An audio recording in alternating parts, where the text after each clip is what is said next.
যাদের চাকরি চলে গেলেন তারা যোগ্য বা অযোগ্য এই প্রশ্নে আমি যাব না। তারা বৃহত্তর শিক্ষক পরিবারের অংশ ছিলেন।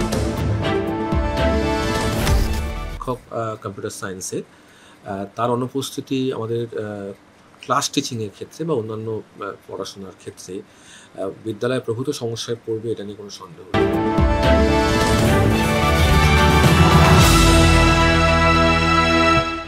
গত বছর 22শে এপ্রিল 26,000 শিক্ষকের চাকরি বাতিলের নির্দেশ দিয়েছিল কলকাতা হাইকোর্ট। কালক্ষেপ না করে সেই নির্দেশকে চ্যালেঞ্জ করে সুপ্রিম কোর্টে মামলা দায়ের করেছিল রাজ্য সরকার।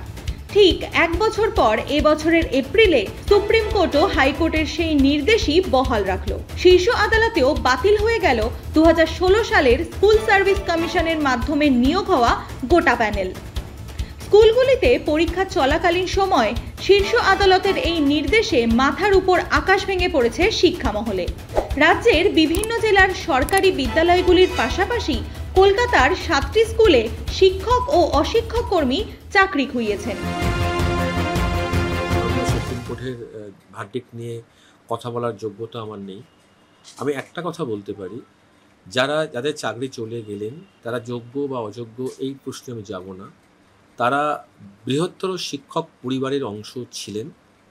একজন বিদ্যালয়ের প্রধান হিসাবে, একজন শিক্ষক হিসাবে আমি অত্যন্ত ব্যথিত, মর্মাহত, এবং এটুকু আমি ভগবানের কাছে প্রার্থনা করব তাদের এই অন্ধকার দিন দ্রুত কেটে যাক। যাদবপুর বিদ্যাপীঠ একজন শিক্ষক, একজন শিক্ষাকর্মী। পার্ক ইনস্টিটিউট 2 জন শিক্ষক। যোধপুর পার্ক বয়েজ একজন শিক্ষাকর্মী। দমদম মতিঝিল গার্লস 2 জন শিক্ষিকা, 2 জন শিক্ষাকর্মী। বাঙ্গুর মাল্টিপারপাস স্কুল 2 জন শিক্ষক, একজন শিক্ষাকর্মী। শাহাপুর গার্লস হাই স্কুল একজন শিক্ষিকা। সুরকন্যা বিদ্যালয় 3 জন শিক্ষিকা। শিক্ষাকর্মী যিনি এই তালিকায় আছেন তিনি করণিক, আর যে শিক্ষকের নাম এই তালিকায় আমরা পাচ্ছি তিনি হচ্ছে আমাদের উচ্চ মাধ্যমিক স্তরের কম্পিউটার সায়েন্সের একমাত্র শিক্ষক। কম্পিউটার সায়েন্সের তার অনুপস্থিতি আমাদের ক্লাস টিচিংয়ের ক্ষেত্রে বা অন্যান্য পড়াশোনার ক্ষেত্রে বিদ্যালয় প্রভূত সমস্যায় পড়বে, এটা নিয়ে কোনো সন্দেহ নেই।